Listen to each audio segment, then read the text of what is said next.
kalingap! Welcome back to my YouTube channel. Magandang araw po sa lahat sa manda ko kayo ng mundo naroroon ngayon. At ito nga guys, no, panibagong reaction tayo, panibagong araw na naman tayo mga kalingap. At dito ipaparinig ko sa inyo yung mga kumakalat na mga clip, record, no, videos mga kalingap na dito ay talagang pinapalapa, no, itong si Kalingap Rab. Di umano mga kalingap sa anti-kalingap. At dito may tayong voice record, no mga kalingap na ipaparinig sa inyo. Tayo ay nadamay din dito mga kalingap, no. At syempre bago natin simulan ito mga kalingap, magsha-shoutout muna tayo sa ating founder, Kuya Bal Santos Matubang, Ate Edna Vlogs at Kalingap Rab, at sa lahat po ng mga lasalanding pad, ambassador, deputy at mga kalingap scouters. Mega love shoutout po sa inyong lahat, sa mga OFW, yung mga nandiyan po sa Pilipinas, mga sponsor, hindi ko na po kayo may isa-isa.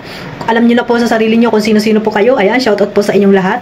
At sa mga kapwa ko po reactors, sa Team Bios, Karipa, Kamori, Team Strikers, Team Watchers, at sa lahat po ng mga reactor legit na nandito po sa Team Kalingap, mega love shoutout po sa inyong lahat. Sa mga charity vlogger na talagang walang sawang naghahanap ng mga taong deserve na matulungan sa amandako ng lugar po dyan sa Pilipinas, shoutout po sa inyong lahat. Ito mga kalingap, no, meron din dito, no, na talagang revelasyon ni Sis Selski, no, about po dito sa paghihiwalay kung bakit nagkawatak-watak po ang Jomcar supporters mga kalingap. Lingid naman sa inyong kaalaman na nahati po ang supporters po ng Jomcar, di ba mga kalingap?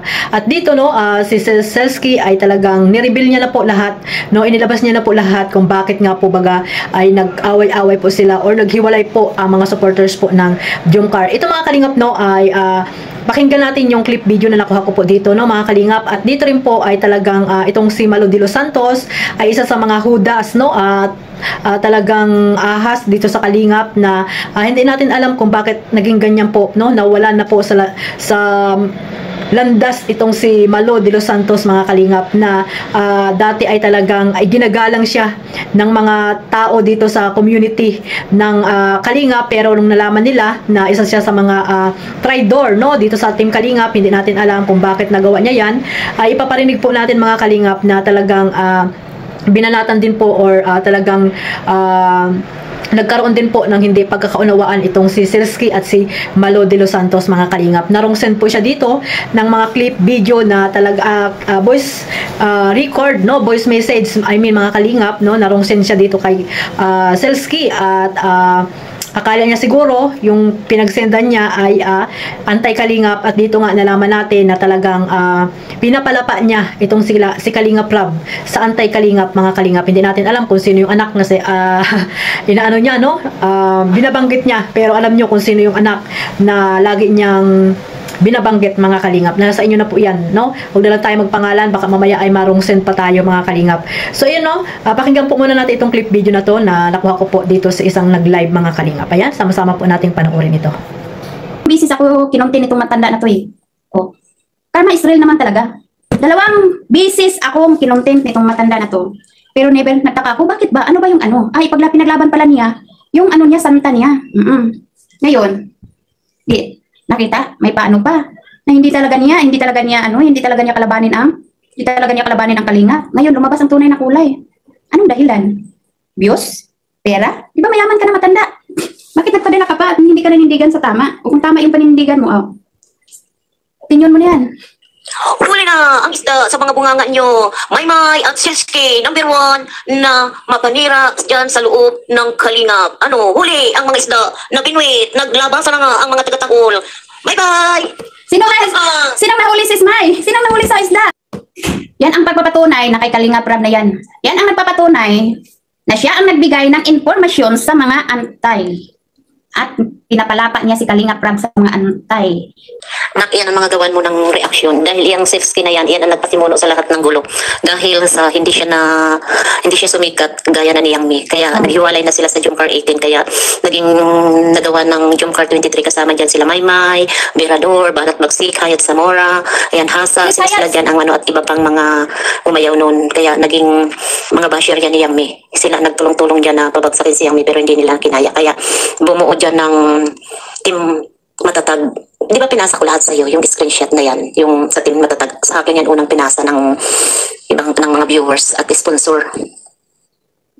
Before nag-anniversary ang Jomcar, dito nag-umpisa. May sponsor naghanap ng transparency. In-advisean ko pa yung young me nyo, kung sinong nandito. Ibigay mo be, para naman yan sa'yo. Para every time, pagkatapos ng event, hindi ka na nila issuehan. Kasi binigay mo na yung transparency. Anong ginawa ng ano nila? Anong ginawa ng young me nila, founder nila? Diba? Tumalon, tinakasan yung mga ayaw makipag-usap sa mga sponsor o sino yung taong nanghingi ng transparency. Sinong dito, kabisado dito sa istorya na to? Okay? No, sino kabisado sa istorya na to about yan? Dahil sa transparency, unang nagkawatak-watak, nagkaano-ano na. Kasi nga, yung iba, ayaw nga niya magbigay. Anong katwiran niya sa akin? Hiningian na ako ng sis resibo, wala pang event. Hindi naman legit na resibo ang ibig sabihin doon. Yung transparency, kung sino nagbigay, ano yung natin, yun ang ibig sabihin ng mga sponsor that time. Pero anong ginawa niya, para makaiwas siya at hindi siya makasagot, tumalon siya sa GC nila. Okay, ako bang nanggulo? Sa akin ba nag-umpisa?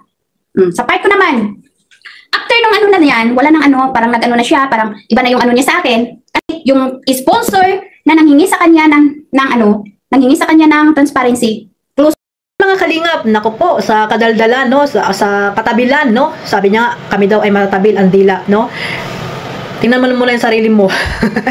Dahil sa pagkaulyanin mo na, kadaldalan mo, hindi ka nalang manahimik, dahil sa katandaan mo, ay ayan, nagkamali-mali na tuloy ang iyong pag-send ng mga voice message na alam mo naman na hindi dapat iparinig sa iba, no? Dahil nga ay talagang ito po ay talagang grabe mga kalingap, talagang malulungkot ka sa ginawang ito ni Malo de los Santos. At dito nga no mga kalingap ay nagkaroon din siya ng mga wrong information, no? Na talagang hindi niya alam kung ano ba talaga yung mga pinagdaldal niya mga kalingap. Yung mga pagsusumbong-sumbong niya sa mga anti-kalingap ay mali-mali mga kalingap, dahil nga napakadaldal at matabil ang dila na hindi na lang tumigil, no? Hindi na lang tumigil mga kalingap. Ano ba ang pinaglalaban nito? Umalis ka na sa kalingap pero hindi ka pa rin makamove on. No, dapat pag umalis na sa kalingap, tumahimik na. Mag-iba na ng content, hindi na content ang kalingap. Dapat ganun po para po maiwasan ang hindi tawag dito, para po mabawasan, no? Mabawasan yung mga taong galit sa iyo.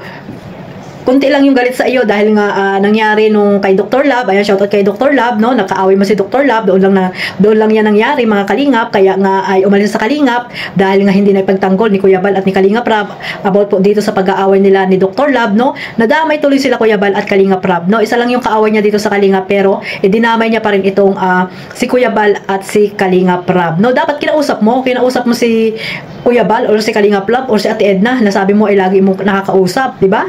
Dapat kinausap niyo about dyan para hindi na po humaba, no? Ang ginawa mo naman ay nagpara-live ka, no? Parang binabanatan mo na sila Kalingap Rab, Kuya Bal, at ayun, no? Ay hindi ka na dahil sa bugso ng damdamin mo, dahil nga talagang nagtampo ka, umalis ka sa Kalingap, pero hindi ka pa rin nanahimik. Sabi mo mananahimik ka para hindi ka na ma-reaksyonan, no? Kaya napagmura-mura ka ni ni Dr. Love, kasi nga ganyan nga ang pag-uugali mo, na hindi ka talaga manahimik sa iyong kilalalagyan ngayon kung saan ka man ngayon, di ba?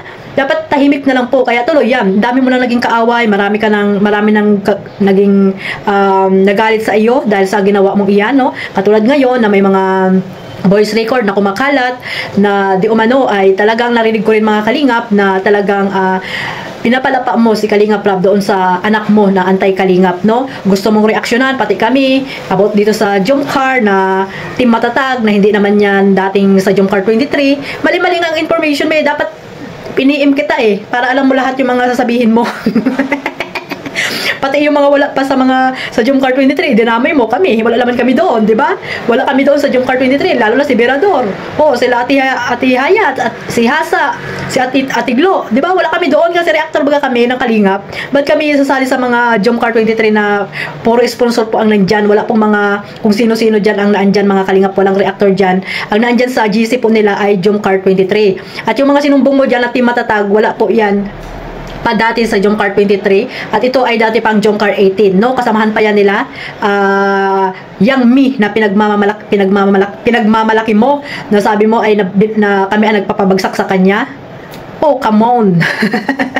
Gaano ba kalaki na ang subscriber niyan, at gaano ba kasikat yan na content creator, no? Dito lang yan nagano sa Kalingap dahil sa Jomcar. Bago sabihin mo pinapabagsak namin, ano siya, founder ng Kalingap? Di ba? Sumapi ka dyan kay Ilong na siya ang makakapagpabagsak sa iyo. Siya ang nakapagpabagsak sa iyo, Malo de los Santos, siya ang tandaan mo. No, nagka-windang-windang ang buhay mo dahil dyan kay Ilong na pagtatanggol mo dyan. Bakit ngayon pinagtanggol ka ba niya? Di ba? Hindi. O ikaw lang lagi nagtatanggol dyan, pero si Ilong ay laging tahimik, no? Si Yang Mi laging tahimik yan. Sinisave niya yung kanyang sarili sa mga ganyang mga usapin, no? At ayan, ikaw lagi kang nagtatanggol sa kanya, pero siya hindi kanya may pagtanggol kahit kailan, no? Kaya si Malo de los Santos ay ano na ngayon ang nangyari, di ba? Hindi niya na alam kung ano yung gagawin niya, mukhang stress pa mga kalingap, no? Narinig nyo naman dyan yung voice record na narinig nyo dito sa live ni Selski, mga kalinga, pati kami ay nadamay dyan, no? Na wrong information naman yung mga sinabi niya po dyan about sa team matatag na yan, mga kalingap. At dito nga guys, no, nalaman din natin na yung about nga sa Jomcar 18 kung bakit nga nagkahiwa-hiwalay sila, dahil po alam din natin yan kung bakit nga sila ay nagkahiwa-hiwalay, dahil nga sa transparency, walang transparency itong si Yang Mi, na kapag tinanong mo yan ay siya pa ang galit, no? May nakapagsabi din dyan sa akin na mga sponsor, kaya yan din po ang dahilan kung bakit nga naghiwalay na sila doon sa kay Yang Mi. Gusto niya kasi credit sa kanya lahat, no? Gusto niya magpasikat, no? Lagi siyang sikat, center of attraction dito sa Team Kalingap. Kaya yan, no, iniwan siya ng ibang mga sponsor na talagang ang Jomcar ay talagang napakaraming sponsor yan. Kaya nahati po at doon na naman sila pumunta sa isang love team at yun nga, di ba?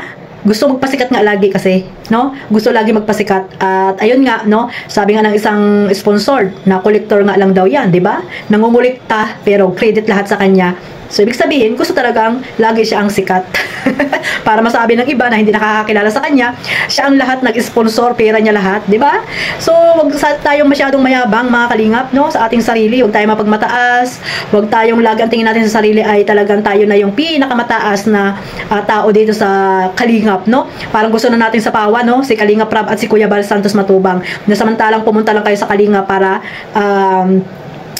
gusto nyo sumikat, no? Dahil doon sa pinanggalingan yung community, hindi kayo sumikat. Dito kayo sa Kalingap sumikat, no? At lahat ay talagang gusto nyo pa ay angkinin. Diba? Gusto nyo pang angkinin, mga Kalingap, no? Sana wag naman ganyan. Kasi nga ay hindi maaari sa mga supporters ng Kalingap, no? Hindi po pwede yan sa supporters ng Kalingap, yung mga pinagagawa nyo na yan. So, ayun, mga Kalingap, no? Talagang lahat po dyan ay inilabas na po ni si Selski, kasi si Selski ay isa sa mga admin niya noon, mga Kalingap. Kaya maniwala po kayo kay si Selski, no? Maniwala tayo sa kanya, sa mga pinagsasabi niya, dahil lahat naman na nagsabi rin sa akin ng mga sponsor dati ay totoo naman yung mga ginagawa niya, mga Kalingap, no? Talagang credit grabber to si Yang Mi, no? Talagang gusto niyang sumikat. Pasikat, no? Bida-bida. Bida-bida si Yang Mi, no?